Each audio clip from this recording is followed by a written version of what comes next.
Hi, Christopher Valentine here, and we're in a secret location today, high up in the Appalachian Mountains of North Carolina, which I like to call Elf Lake.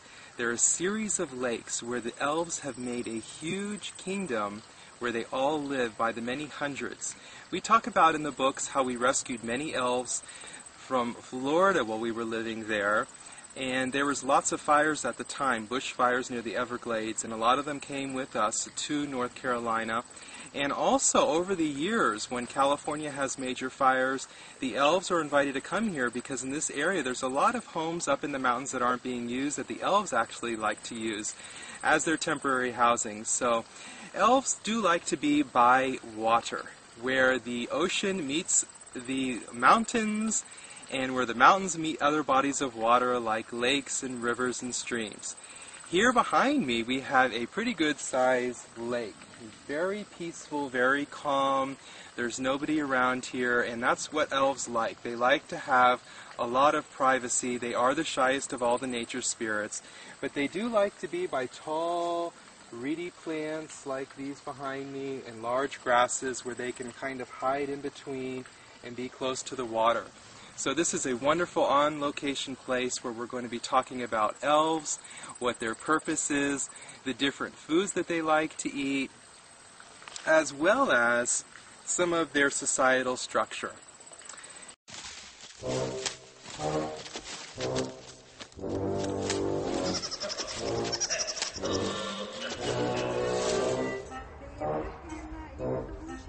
Her name is Gudbjorg Bjornsdottir.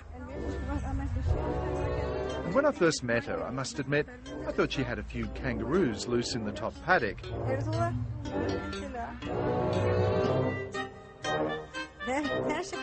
It turned out that she just had fairies at the bottom of the garden. The grey hair? Og svona, og aðeins pínlítið skegg hérna, aðeins fóðalega lítið.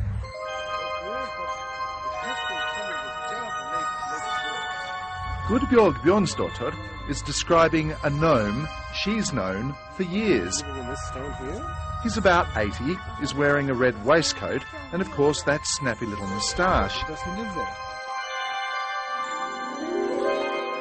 For those who can't see him, perhaps you need to visit Iceland, where it's believed there could be as many as 20,000 characters just like him, or that elf hiding in the shrubbery. Now, we did talk about elves in an earlier episode. They are the tallest of all the nature spirits. They are also the vegetarians of the nature spirit community. Now, they are very thin, like you have seen perhaps in Lord of the Rings series of movies. In relation to other nature spirits, they are taller. So in their world, or when we see them, they're going to be about 3 feet tall, which is probably the tallest of all the nature spirits. And they are very much known for being keepers of wisdom. That is one of their primary functions. And they're the nature spirits that collect all the historical information around the world in great big books that they say only they can see, that though they do sometimes share that with the gnomes. And they also have another very special purpose, and that is they are the Unicorn Caretakers. They take their jobs very, very seriously. You see, when the Vikings first came here 1100 years ago, they soon realized they were not alone. For behind invisible doors in the cliffs, in lonely, empty Arctic plains, and those great big rocks near the freeway, live gnomes, elves, and fairies, collectively known as hidden people. And as we talked about earlier in another episode, they do have scouts. Remember, elves like to wear those pointed hats in the front like Robin Hood with a feather on the side. And remember, a feather on the right-hand side of the hat means that they have free rein as scouts to go about the forest. And the reason that they do like to scout out beforehand when they're moving the unicorns around is to make sure that it is safe for the unicorns. Unicorns are indeed real. They are the healing modality in the nature spirit realm, just like herbs are the healing modality in our realm. Scandinavian folklore is full of mystical figures, but in Iceland, the hidden people have managed to survive skepticism and ridicule.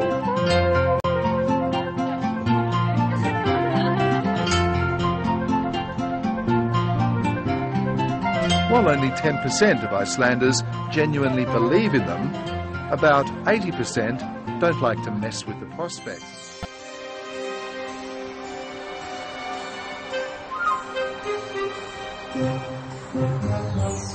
"30 years ago, this rock lay in the path of a planned freeway in Reykjavik. Authorities wanted to blow it up, but they hadn't figured on the family of hidden people living inside, who promptly put a curse on the whole project.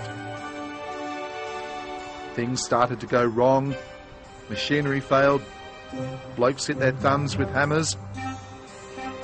Anyway, the Transport Ministry finally called in a consultant to talk to the unhappy stone owners. This is one of the most remarkable places that we have here, which is the hidden people that lives in this stone here. His name is Magnus Skarfedensson, Iceland's foremost expert on all things hidden. We have on file, and I have met witnesses that have been invited into these stones. And inside there is a farm with kitchen and tables and chairs and everything. And they drink coffee there and eat pancakes, and everything was very natural.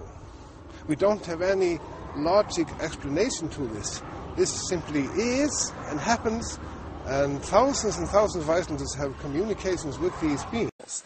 They actually like to put the fruits and vegetables on long skewers, wooden skewers that they like to eat off of, especially pineapples and different types of vegetables. And don't be surprised if they also like to gnaw on the wood as well.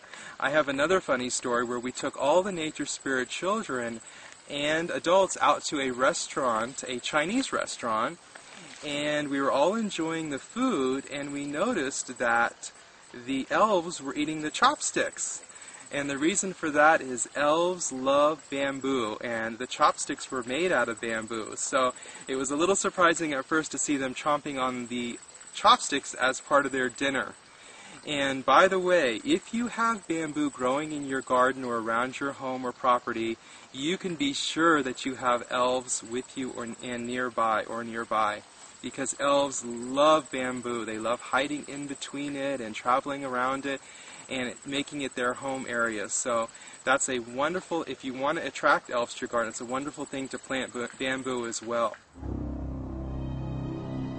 When you do harm or rough things and brutal thing to hidden people and elves, you get a revenge. And this cement truck driver, he drove over their houses. This 9-ton heavy truck lifted up and fell on its side without any logic explanation at all. Revenge of the elves. None of the witnesses were in the slightest doubt that that was a revenge of the elves. They also are known as the winemakers, and what they do is they collect the grapes, make wine, and store it in gourds, like pumpkins and other types of gourds during the harvest season. Well, the elves use those to hollow them out and put the wine in and seal them back up and keep them in cellars, which they later sell also to the gnomes that very much, of course, enjoy wine and beers and things like that. So they have ready customers for that. Despite his knowledge and enthusiasm, Magnus has none of the psychic powers required to see those who dwell in these rocks. Well, you can just imagine, being the expert in elves and hidden people for 23 years, always have to talk with second-hand witnesses. I would give a fortune to being able to knock on the door and be let in.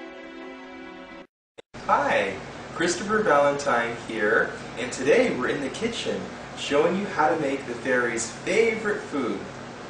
Next, we'll be at our crafts table showing you some of the simple things you can put out for the fairies.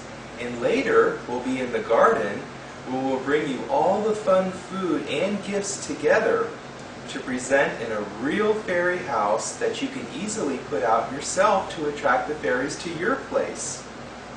This episode is meant for you too, kids.